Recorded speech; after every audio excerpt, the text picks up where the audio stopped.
Welcome to Politics Done Right. I am your host, Egberto Willies.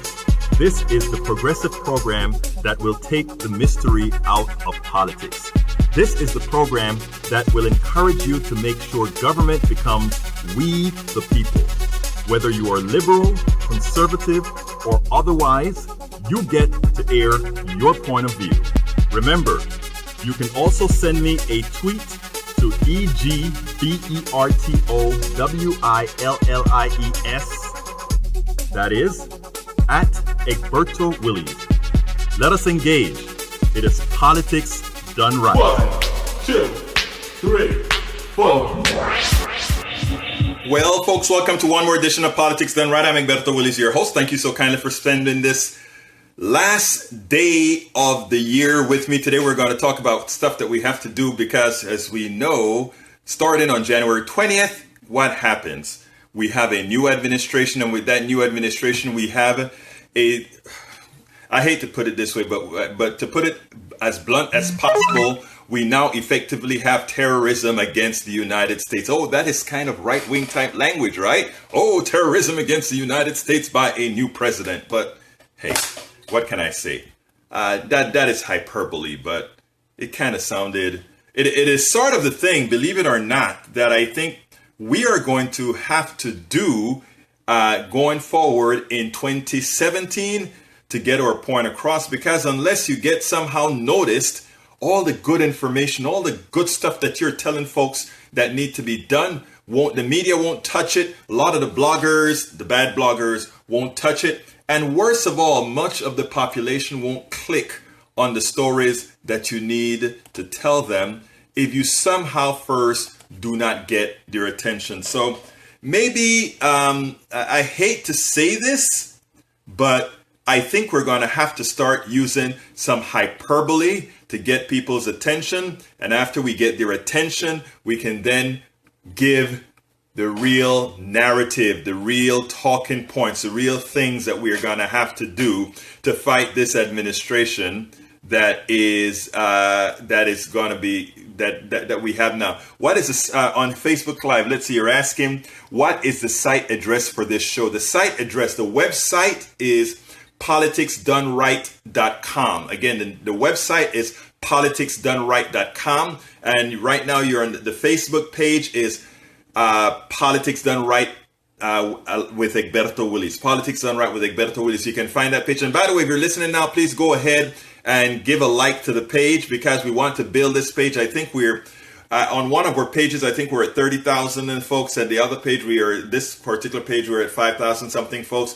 Let's go ahead and build this baby up because we have to get noticed. And if you're watching this video, please as well, tag it, share it, because what we want to do is have an informed populace that's going to work effective tomorrow. Not effective anytime later. We have to start tomorrow because what's going to happen is Paul Ryan. Everybody thinks Donald Trump is in charge. Donald Trump is not in charge. It is Paul Ryan that is in charge, along with the plutocracy, of course, and their intent is what they want to do is get this stuff out early before we can build a movement to counteract it, to get those particular marginal Republicans scared to act. Because remember, we can actually get this stuff done. We can actually prevent them from repealing this law if we allow people to know the danger that their health care is really in. So by the way, what are we going to talk about today? If this were let's start this way. Let's start with the preamble. And it goes as follows. Time is of essence. It is not time to be recriminating the Trump voter. Again, I want to reiterate that. It is not the time now to really go against the Trump voter and to tell them how whatever they are. This is time now to make them allies. Recent interviews, many of them have given on cable and national TV, make it clear that there are common interests some of them are ready to fight for. We should do it, and we should do it now. We can work with Trump allies. Those folks that have voted for Trump out of they just wanted to stick it to Hillary, we can work with them. Those folks who really were having it hard and just thought they wanted a change, even though we know the change isn't right, we can work with them. Look, you're not trying to have a love fest with those people. You're not trying to get new friends. We're trying for a common purpose. We're trying to make things better for each of us. So what I want to reiterate to people, it is not at all time to just go ahead and dog the Trump voter. A lot of them made mistakes. They legitimately made mistakes. I've personally spoken to Trump voters who've told me, oh my God, if I knew that, I would not have done that. Suddenly now that Obamacare is really at risk, many of the news media itself as well, they're starting to bring some of these guys on air to let them know, oh my God, I didn't realize that the black lungs coal, and I'm going to talk about that a little bit in the blog of the week. So I want you guys to look, Trump is president. He's our president now. Our president. Notice I'm not even going to go on the thing as he's not my president. I don't like that hashtag. I'll be honest with you, because I didn't like it when they did it against President Obama. I didn't, because we have to accept that, we just didn't run the race we should. We know that the Russians helped and all that good stuff. But let's be frank. The man is going to be president for 4 years. What we need to make sure is that he's not president for 8 years, because we can't let progressive values slide back. We cannot allow progressive values to be driven back again. That's the only thing that moves this country forward. Every instant this country has moved forward, it's because of progressive liberal values. Even conservatives have benefited from progressive liberal values. So what they're trying to conserve right now, many a times, it is liberal values as it wasn't at their inception. So, we don't need to get into terminologies here, but what we want to do is make sure that we have the truth. But folks, what I really want us to do, I really want us to be pragmatic. I don't want us to sit back. It's a little more dangerous than you're speaking about. You may need to explain that to me, what you mean, Bo Campbell. But what I want to say is this. I want us to be cognizant. I really want us to be cognizant of and keep our eye on the ball. Dogging the Trump voter is not keeping our eye on the ball. Making a Trump voter our enemy or giving them our disdain is not keeping our eyes on the ball. The Trump voter is a human being like anybody else. And all of us, every single one of us, we can, any one of us can make mistakes. Any one of us can put in a bad vote. And if we want to be honest with ourselves, a lot of times when we make bad decisions, we want to justify it as long as possible. We don't want to just come out and say, damn it, I'm wrong. So remember, that's a human trait. A lot of us have learned to overcome that, but it's a human trait. So let's give that space to the Trump voter, who many have already realized and have been willing to say that they've made a mistake. But folks, do you know what time it is? It's time for the weekly blog post. Okay, the weekly blog post today. And by the way, for all those newcomers that are coming to the show, please remember, like the page that you're on. Please like the page. We need to grow the audience. And also, both the audience on Facebook Live, on Blog Talk Radio, and on air. Remember, we also do this show on KPFT 90.1 FM in Houston, Texas, or you can also get it at kpft.org. So we're all over the place, and we're going to be moving this as well on other domains. I have some other plans that I'm working on. In fact, we're looking at making this more than twice a week. So we may be doing a few more things. But anyway, the blog of the week is called Krugman Explains Why Republicans Must Kill Obamacare and Kill It Early. Subtitle, I won't go into that yet, but it goes as follows. If this were a movie, no one would believe it. How do you hurt the people? How do you cause the death of your constituents knowingly? I'm not talking about the Republicans who they just believe what they hear, that Obamacare is bad and it's not working. It is working, but they believe it's not working. So it is okay for them. It is okay for them to make a mistake. But those leaders, Paul Ryan and all the other Republicans who are leaders, they know the truth. They know they will kill people, but it doesn't matter. It doesn't matter. It doesn't matter. Nobel Prize winning economist Paul Krugman explains. Well, he sort of explained it anyway. It is a fact that Obamacare saved the lives and economics of millions of Americans. Yet, many of those millions voted for a man intent on repealing it. I am sure many have heard the story about a dog with a bone in his mouth walking over a bridge crossing a river. The dog sees the reflection of the bone in that water. Because of optics, the reflection of the bone is substantially larger than the bone itself. What does the dog do? He drops the bone and jumps to get the bigger bone. Surprise, surprise, the bigger bone is not real. It's not real. So what we have here is a Republican Party selling unreality to its constituents. And a lot of us progressives back here, we sit down and all we say is, how can they be so stupid to see that? How can they do that? How can they just fall for it? Hey, it's possible, man.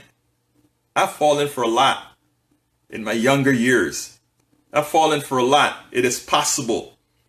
That is what caught many of the Trump voters. Elizabeth Parker lays it out well in her article titled, Trump Voters in Coal Country Worried They've Voted Away Their Health Care. And she writes, quote, contrary to what many of us liberals think, Trump voters in coal country aren't dumb. They know they've screwed without, they know they're screwed without health care. They know they get it through Obamacare, and they know the GOP is chomping at the bit to repeal it. They know that. They understand that. So why the hell did so many of them vote for Donald Trump? Because he said what Hillary won't and can't without lying. He promised to bring their lost coal mining jobs back. And when push comes to shove, coal country votes down, or rather coal country voters don't want Obamacare. They want well-paying jobs with health care, paid vacation, and all those other great benefits so many of us don't get any more. Let me kind of explain what Elizabeth is saying in a bit. Elizabeth is saying, no, they don't want Obamacare, which is sort of a stopgap. It's not the best health care. It's not the best of anything. And it gives a lot of benefits to the poor and the indigent who never had health care before.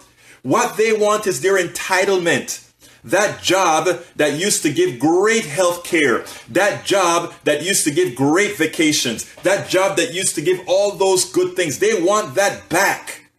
They think they can have that back. They don't want no stinking Obamacare. They think they can have those jobs back. But you know what? Many of us already know those jobs are permanently gone. They are gone not because of Obamacare, not because of Obama. They're gone because of Bush, Clinton, Reagan, what they've done with the free trade agreements and all these other things that have stolen jobs away from the United States. They want that back, which isn't coming. Obamacare said, look, since we've screwed you with these jobs, we at least want to have you healthy. We at least want to give you the option. So this is what you have. You have Obamacare that makes sure you just don't drop dead. That makes sure all of these things are true.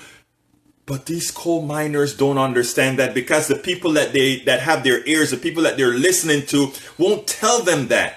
They won't tell them that their lives are screwed, not because of Obamacare, not because of those people that are dependent on Obamacare because they don't have any other choice, that they don't have the privilege of having had those good paying jobs. That's not what they want to hear. That's not what their leaders will tell them. Their leaders rather lie to them and tell them what's the truth and what's not the truth, when the truth is really the transfer of wealth from the middle class, the poor, up the ladder through all kinds of mechanisms that doesn't seem like wealth transfer, but it is. And if you followed some of my blogs, you see exactly what I'm talking about. You see exactly how this wealth transfer occurs. Anyhow, continuing. But we all know they aren't getting their cold jobs back. And with a completely Republican-dominated federal government, they are apt to lose their health care as well. And that will only happen if we don't activate, if we don't get on the phones and say, hey, we know what you're doing now. Don't give me that crap about repealing, but holding back for 4 years and after the election, then really socking it to them, which is what they intend to do. They intend to repeal immediately so they can come and say, we repealed it. And then they tend to kill the taxes right away so they can give the fat cats their huge tax breaks. But, after the election, then we'll drop it all. We don't mind deficit spending if we're giving money away to the wealthy. We don't mind deficit spending then.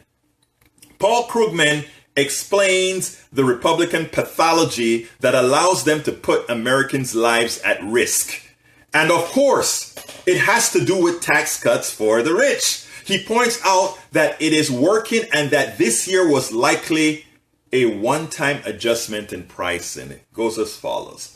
To appreciate the good news about Obamacare, you need to understand where the earlier bad news came from. Premiums on the exchanges, the insurance marketplaces created by the Affordable Care Act, did indeed rise sharply this year because insurers were losing money. But this wasn't because of a surge in overall medical costs at all. That's not the reason, which have risen much more slowly since the act was passed than they did before. It reflected instead the mix of people signing up, fewer healthy, low-cost people than expected, more people with chronic health issues. That's the reason it went up. The question was whether this was a one-time adjustment or the start of a death spiral in which higher premiums would drive healthy Americans out of the market, further worsening the mix, leading to even higher premiums and so on. And the answer is that it looks like a one-shot affair. In other words, this spike in premiums occurred. It's likely a one-time huge spike in premium to adjust in such a manner that because we now know after these many years what the mix of people are gonna be. Krugman then explains why Republicans must repeal the law and why they must do it quickly, and it goes as follows.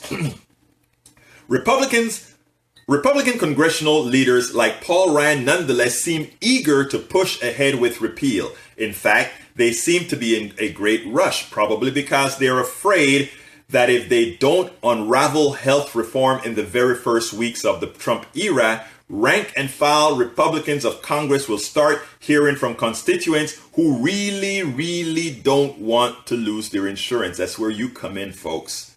That's why you have to act on day one. That is why you have to start banging on these congressmen and women, banging on them on the phones, banging on them with faxes, banging on them with emails, because that is the one thing they fear, that you find out that they are about to screw their constituency. And that, just like how that the Tea Party was successful with that in getting much of the Obama plans obliterated, so can you be if you become an ally of the Trump voter.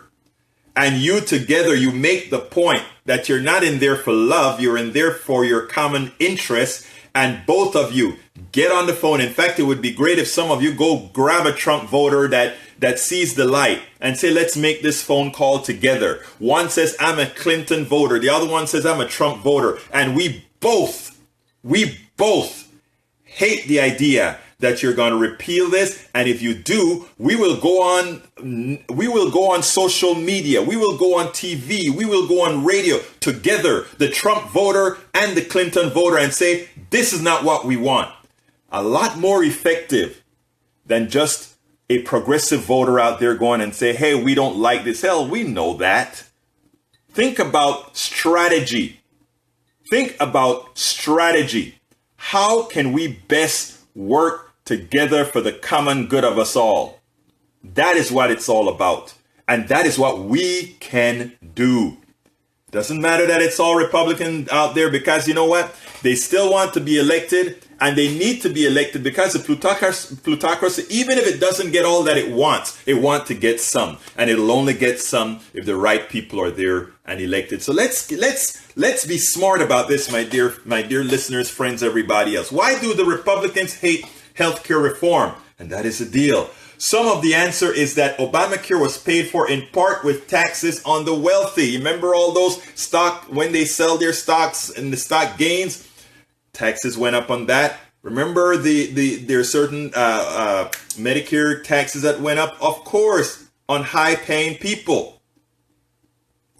This is what we got to do, folks. Anyway, continue. Why do the Republicans hate the healthcare reform bill? Some of the answer is that Obamacare was paid for in part with taxes on the wealthy, who will reap a huge windfall if it's repealed, even as many middle-income families face tax hikes. More broadly, Obamacare must die, precisely because it's working, showing that government action really can improve people's lives. That is anathema to the Republican ideology, or I should say to the Republican mythology, a truth they don't want anyone to know. According to the Republican ideology, the Republican mythology is that government doesn't work. We the people are dumb. We the people, the government, somehow we can't work. We can't come together and effect something. That has to end, and that is what we have to prove to others. Obamacare is on the cusp of proving that. Not just Obamacare, but Obamacare transitioning into something better. And they all knew, like I wrote several years ago, Obamacare is but the entry point to single payer system in this country and true universal health care. We couldn't get it at once, but we can get it one step at a time. Sadly, folks, as most of us know, Krugman understands that Republicans will then use the media to blame the pain and dislocation on Obamacare repeal, even as all the numbers show it working, albeit with some hiccups, because it is not yet a single payer healthcare system. I wrote the following in my article a couple of days ago titled Obamacare Repeal, GOP Plot to Give Your Savings to the 1%. Obamacare repeal, and I said the following, Obamacare repeal does not only affect those using Obamacare exchanges, and this is where the commonality between you and the Trump voter as well can come in. Because a lot of the Trump voters think the following, and as much as a lot of them are on Obamacare, there are the others that have voted for him as well that think, well, I want to get rid of Obamacare because somehow it won't affect me, and at the same time it will reduce my taxes. False! Let's remember to let these folks know that Obamacare wasn't just for the poor, wasn't just for the independent worker who needed to buy health care on the open market. It was also for the employee, the average employee. In other words, if you work for Exxon or anybody else, Obamacare protected you as well. And how did it do that? It ensured that women didn't have to pay a higher rate for insurance. It ensured that you couldn't be rescinded from the policy if something catastrophic happened to you. It also ensured that you as a person could never reach some false limit, and then the insurance company said, okay, you are covered no more because your bills were simply too high. It prevented bankruptcy in a whole lot of cases, not all of them, because again, it's not a single payer system in which a lot of these things are generally mitigated. But Obamacare worked and it solved those particular problems. So I continue it. I say health insurance isn't like buying. Let me start that read again. It says Obamacare repeal does not only affect those using Obamacare exchanges, it affects absolutely everyone. Health insurance isn't like buying a car where you can shop around for the best price on a model, choose a cheaper model, or choose none at all, given that one can use what? Public transportation. When one needs healthcare, they have one option: get healthcare. In other words, healthcare does not belong on the free market. Healthcare does not belong in the foibles of capitalism. Healthcare does not belong there. I write software, or I used to write software for a living before I went full-time as a political activist. That belong in capitalism. Why? Because people can have it or not have it. I can sell it on the open market, but if I don't sell it, it doesn't kill anybody. Not having healthcare kills people. It does not belong on the free market. It does not belong in private hands. In private hands, healthcare is extortion. Remember that. Healthcare in private hands is no better than extortion, because it is something you must have. It is something you must have now. And because it is owned and owned by a limited amount of folk, only they can give it to you and only they profit from it. Folks, healthcare in the private market is nothing more than extortion. Do remember that. And we have to get these terminologies right. The reason we must get these terminologies right is because unless we do it, people just don't see it. People just think, oh, I have choices. When you're sick, you have no choices. When you're sick and not independently wealthy, you have no choices. The Shah of Iran, he could come to the United States to get the best health care. He could go to Panama to get some other types of health care when he left Iran. Why? Because he had means. Most Americans simply don't have those means, but we do have means as a society, because all the wealthy folks in this society, they didn't become wealthy by themselves. We were the widgets. We were the pawns. We were the sources of their income. So while they may think they made it, it is not theirs to have made solely. It is a combination of what we provided them to have allowed them to make what they made. So when they don't want to pay their taxes, when they think it is all theirs, it is not. Absent us, there's no them. Always remember your worth. Your worth.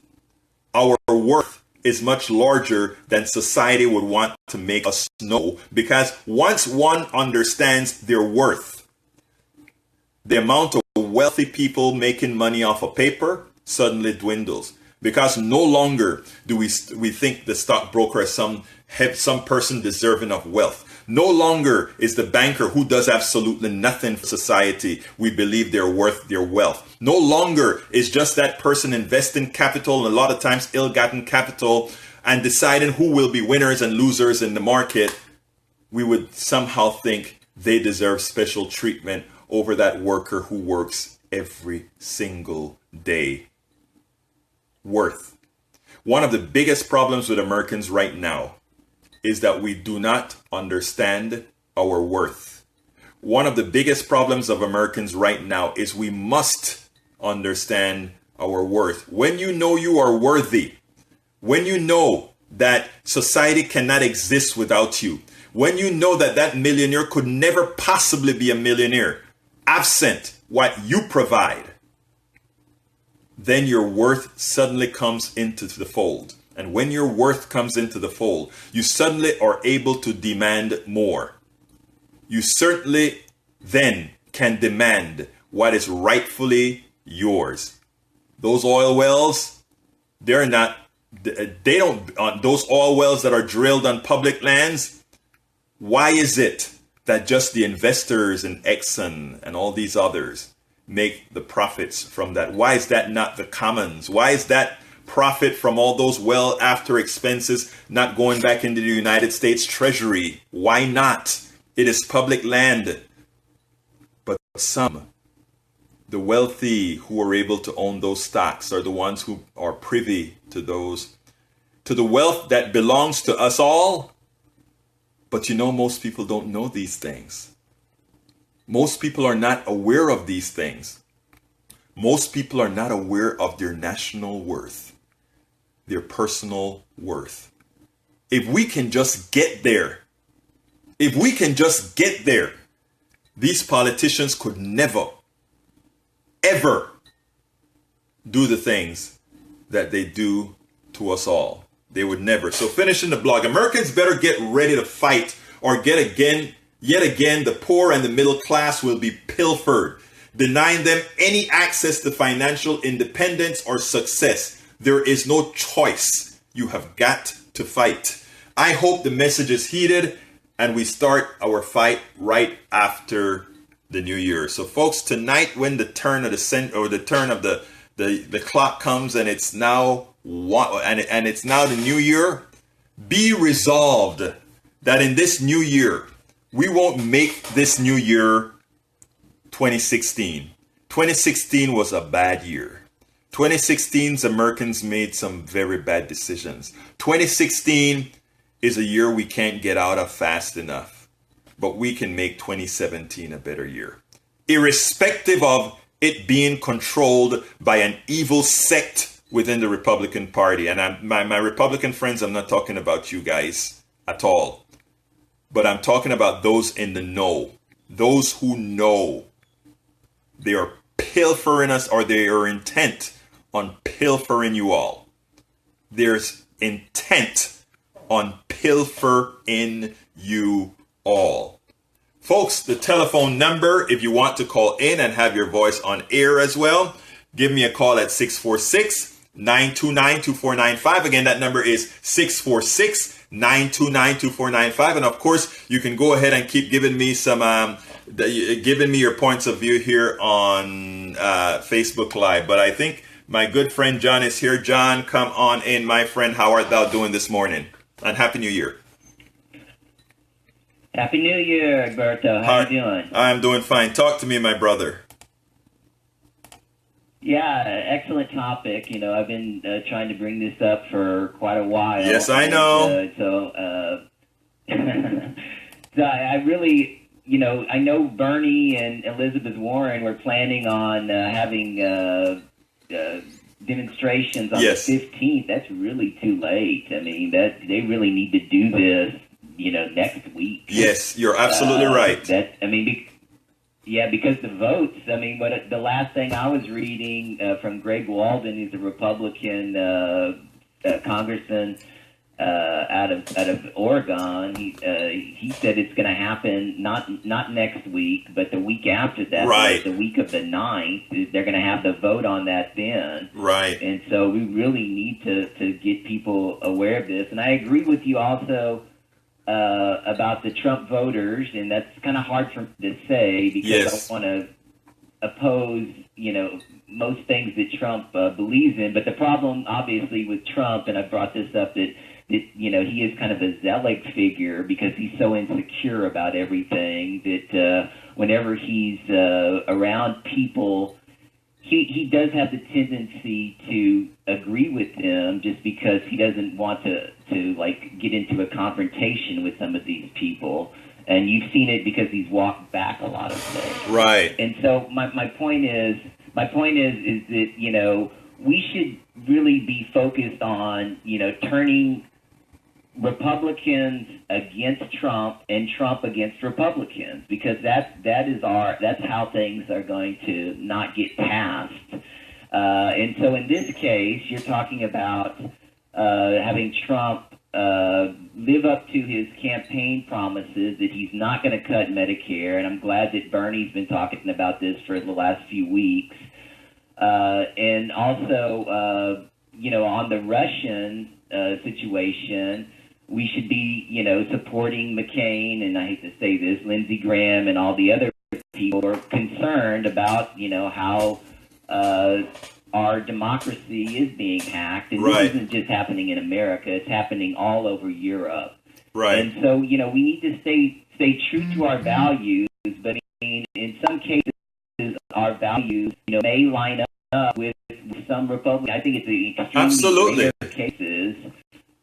So yeah, I agree with you on that in that situation. This is something that's coming up very quickly, and we need to mobilize people as soon as we can. So I agree. And let me tell you what all of us can do. What all of us can do, including those that are watching this. And by the way, folks, please remember, go ahead and like the page, Politics Done Right with Egberto Willies on Facebook, because we're going to want to be in touch with you. We're going to want to be, and I don't mean harassing you or anything like that with spam. I'm just talking about when we have a message to tell you, you'll get a little thing on Facebook that says, hey, we're doing something. Go ahead and like the page, Politics Done Right with Egberto Willies. We need you to. And also, please go ahead and share this video, because what we want to do is we want to be ready to mobilize in the first week of January, because it is a must that we get mobilized. It is a must that, as John just said, yes, Bernie Sanders and Elizabeth Warren, they're starting, I think on the 15th, they're going to start with these rallies. But we need to do it before, because what happens is something is going to get passed, and they're going to have to make deals. And what we can do about them making deals is we can scare some of these guys up front. And what I mentioned earlier, for those people that are just coming onto Facebook now, I want you to hear this again. Make friends with some Trump voters. Forget about the animosity. What's done is done. What we need to do is find those commonalities among these folks now, and let's start doing things like making videos together. I'm a Trump voter. I'm a Clinton voter. We don't agree on a lot, but we agree that we must keep these particular plans. Let's start working for us. It is imperative that these guys divide folk. Okay? That is how you get things done. You divide people, it works. There's a thread on Facebook Lives talking about socialism that I'm going to want to tackle, because I really need to get involved in there later. But I want to finish off this particular topic with John, as far as what Bernie and Elizabeth are going to be doing. But again, we have to get the Trump voter involved. So on your Facebook right now, your feed is filled up with a lot of progressive voters, likely. Make some friends with some Trump voters so that some of their stuff comes into your feed. That's the one bad thing about Facebook. You tend to ally or get only the feeds of people of like minds, and we need to do a little bit better than that. Come on in, John. Okay, I just want to address something that our friend Ledoux is bringing up, saying how, let me see, what is the exact quote? Oh, yeah. They also know that government healthcare is dangerous to our freedom. Well, this guy works for a data company, and so, I mean, he should know the data, that's coming out says just the opposite. That people are extremely happy with their Medicare coverage. I'm not saying it's perfect. I've had some issues with it myself, with my mother.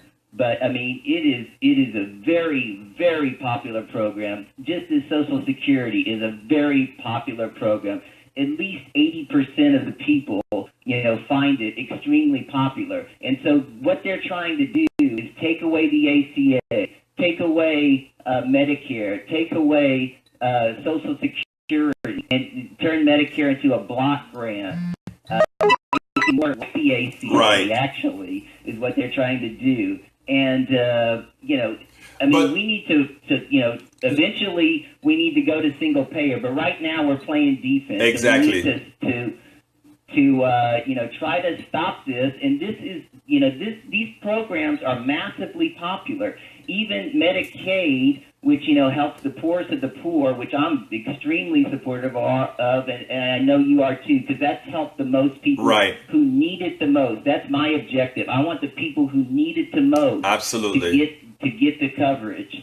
But I mean, all of these programs are extremely popular. Thank you, Daniel. Medicaid has a 60% approval rating. Right. So I mean, they're going to do this if they continue to do this.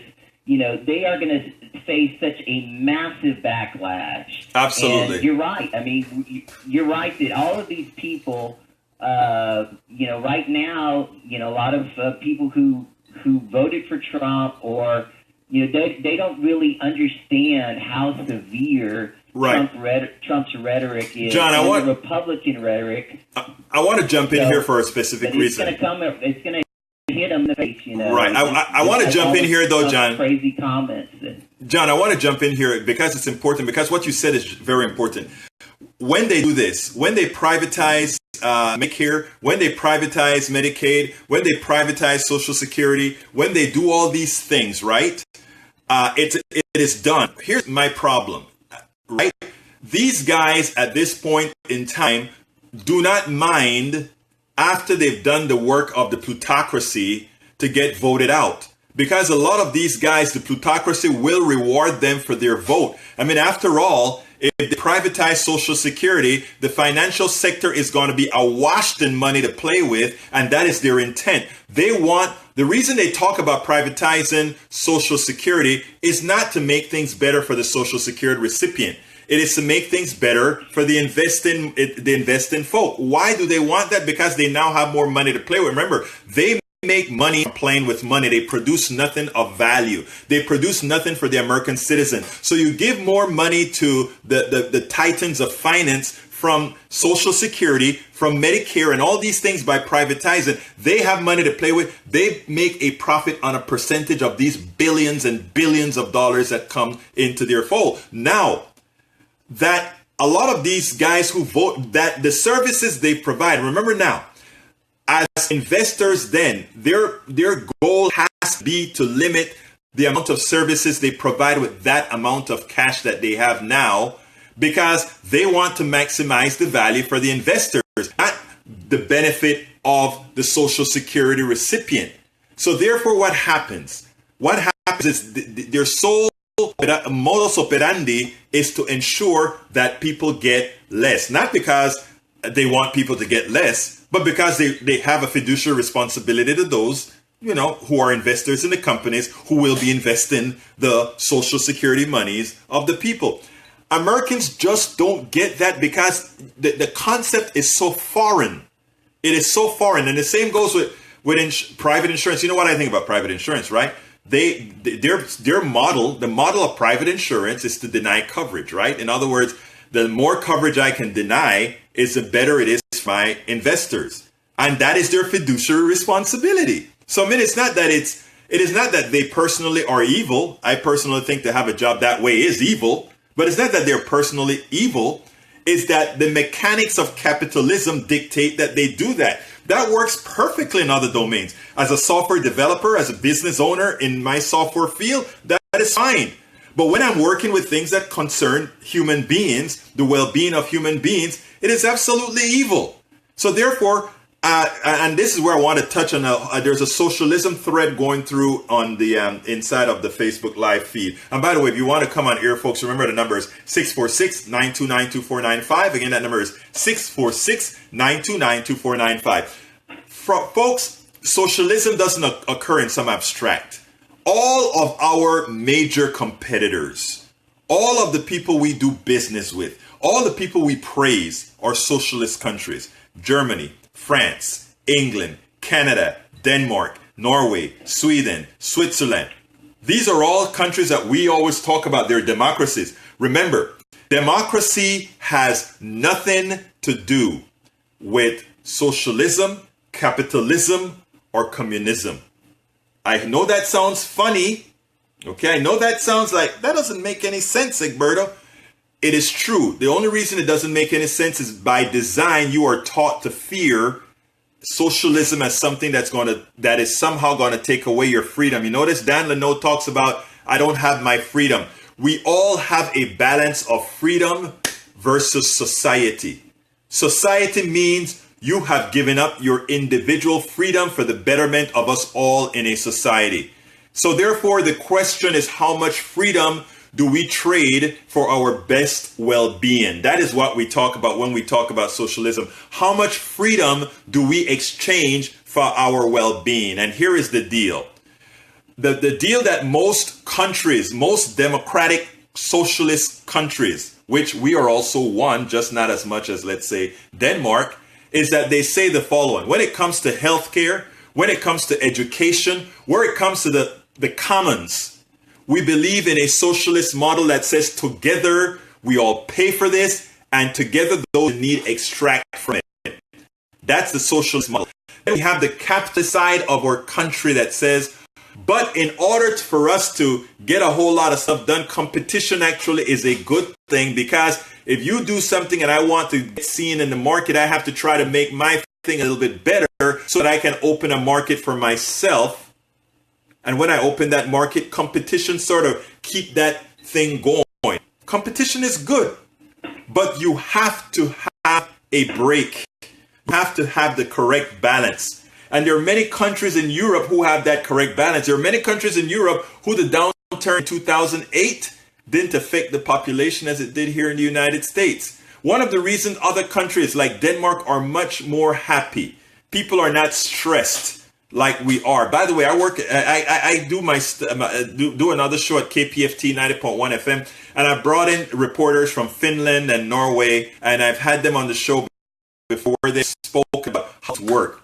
And the idea of a mother not having to worry about whether her baby will be born appropriately because of healthcare. The idea of somebody being able to start a company because they know that their healthcare is taken care of makes them a much more productive person.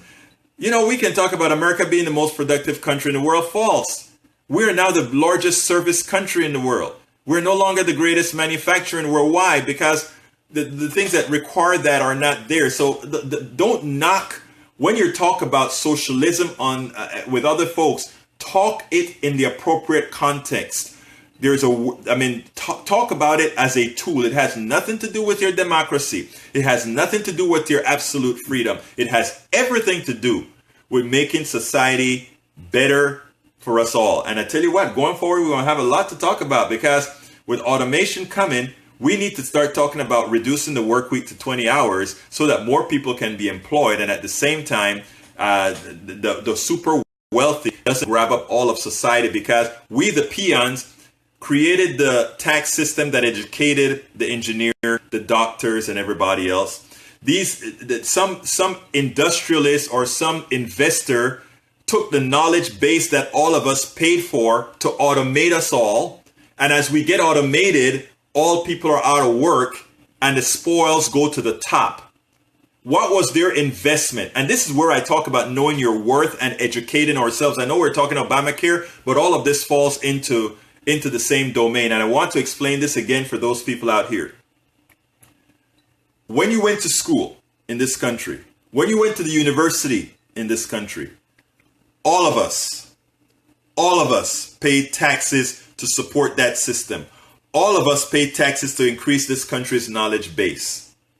A part of this knowledge base came with automation, or out of this knowledge base came automation, how to do things more efficiently, how to have robots do things, how to have computers do things. That's what happened as we got more intelligent. The bastions of finance, the titans of finance, because of the structure of capitalism in this country, were able then to automate things and then get rid of the workers that would normally have done the things that automation created.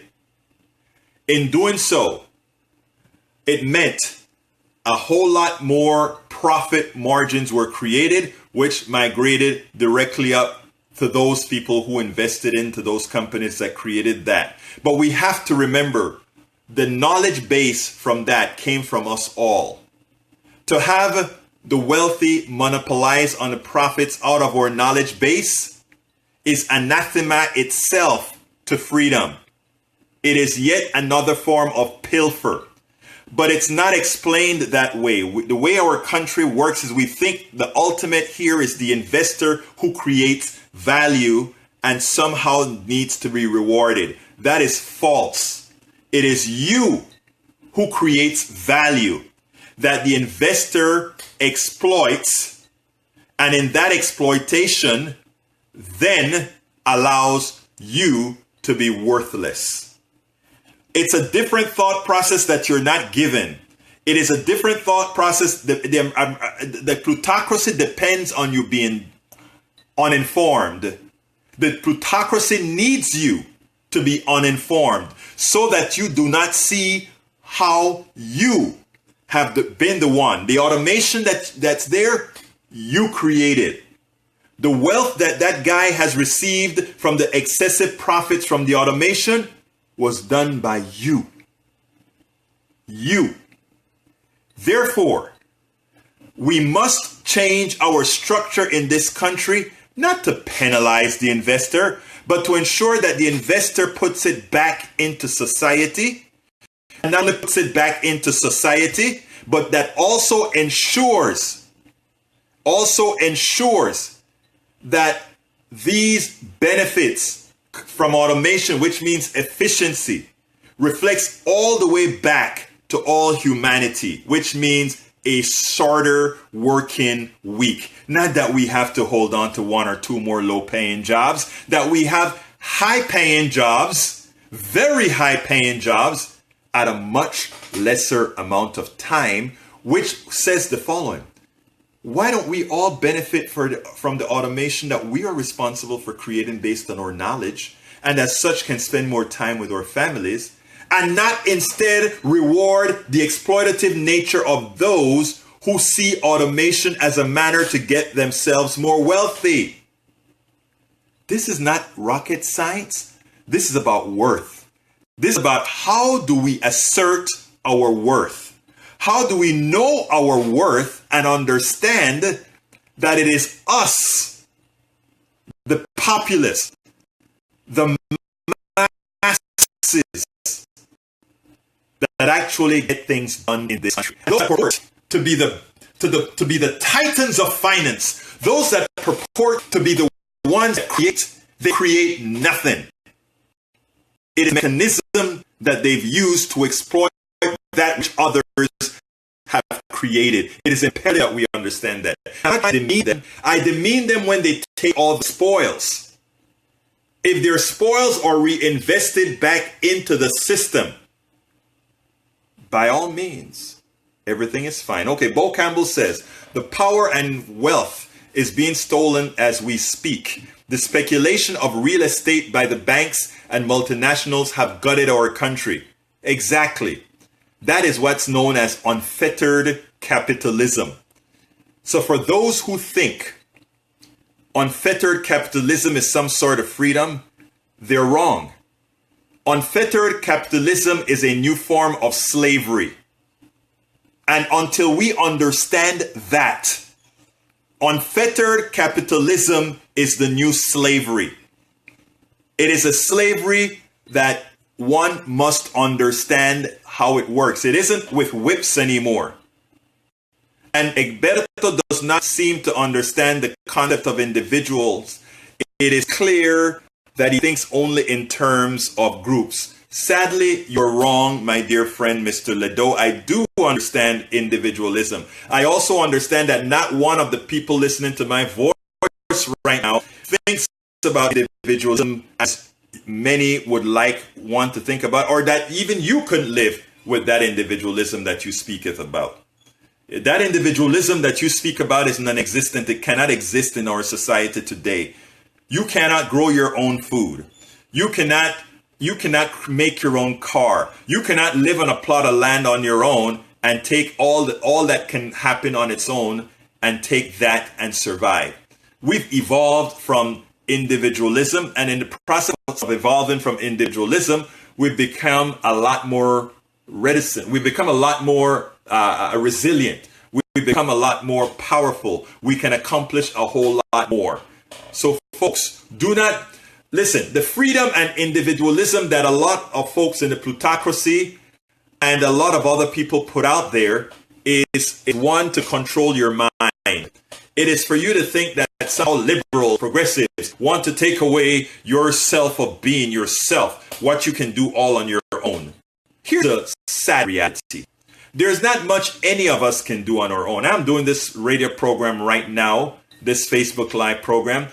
Thank you, all of you people out there, all of you listening, all of your forefathers who are listening. Thank you for having paid the taxes that allowed Motorola and Apple to create this system that allowed me to put myself on your computer screen. Thank you for all those guys who have allowed the technologists in the universities to have created this microphone that is used to get my voice over to you. Thank you for paying your taxes for the knowledge that allows me to have this laptop, that allows me to have a complete radio show, visual and audio across the world because of you, because of what you've done, because you decided that paying taxes in a group allowed that.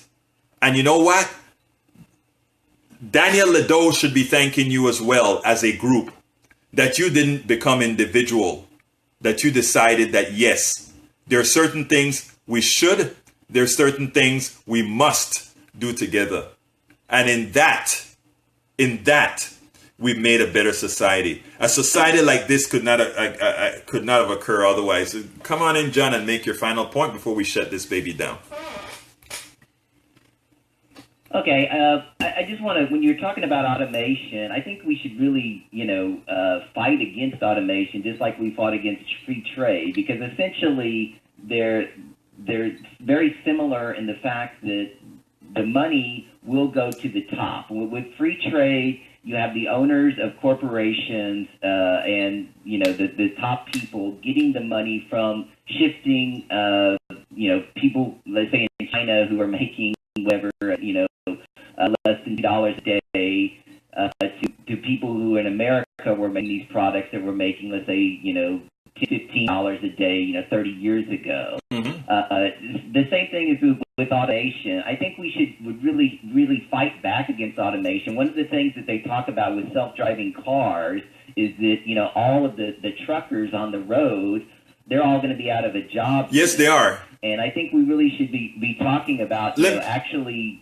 John, because we're short on time. John, because we're short on time, I got your point, but I want to kind of fight back a little bit on that to tell you this. I don't want to fight automation. I don't want to fight progress. What I want to ensure is now after automation, and I don't know if you missed when I said this earlier, with automation comes efficiency. And with efficiency, it means that people should be working much less at much higher wages so that they can do better and work with their families. In other words, there is a cost for automation, but there's also a benefit. And what I'm saying is the government can, and that's what we the people can do. We can say, okay, the trade-off with automation is everybody still has a job, but everybody works less. And that's what I'm talking about. I don't want to stop technology. Right.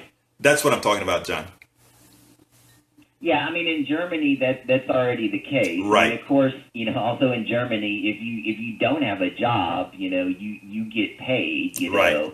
And so, but I mean, the idea is that people work, 30 hours a week. And so if everybody's working 30 hours a week, there's going to be less unemployment. Right. So, I mean, I understand that process.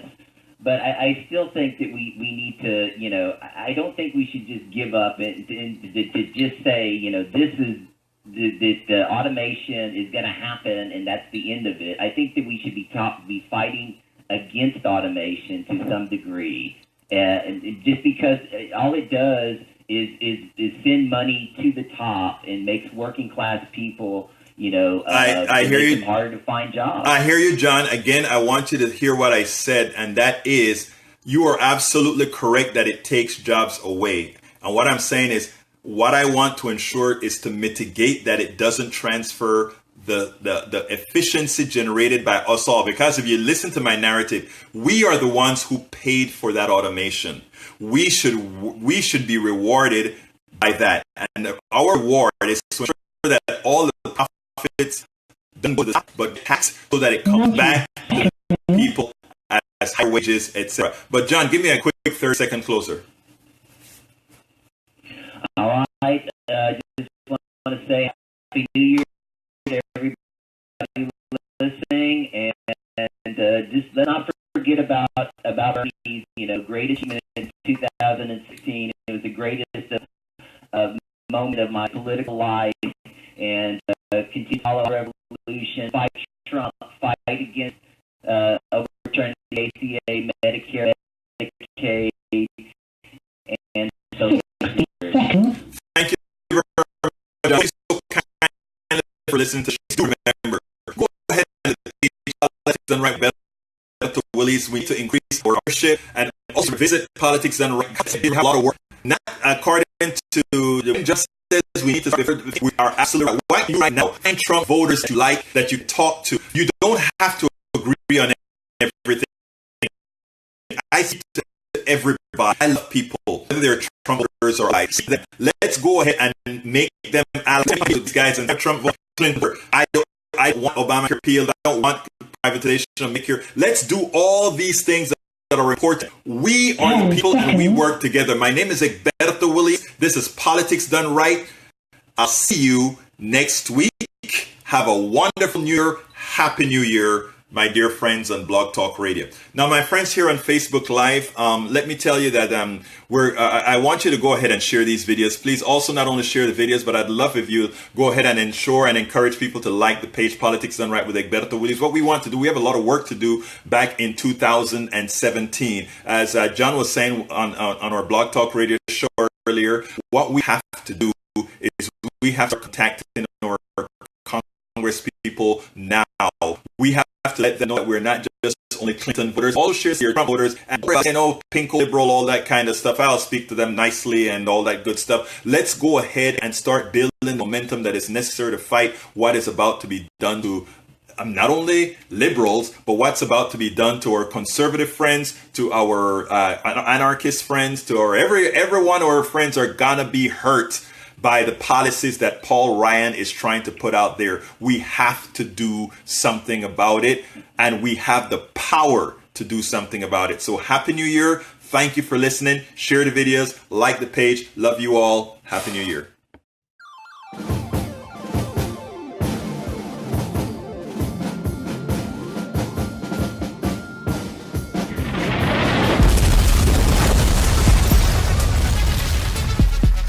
Welcome to Politics Done Right. I am your host, Egberto Willies.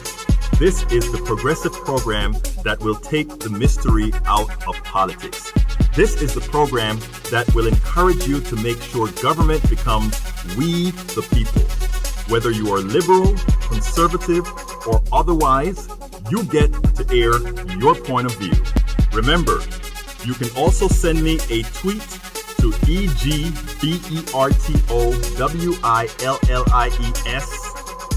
That is, at Egberto Willies. Let us engage. It is Politics Done Right. 1, 2, 3, 4.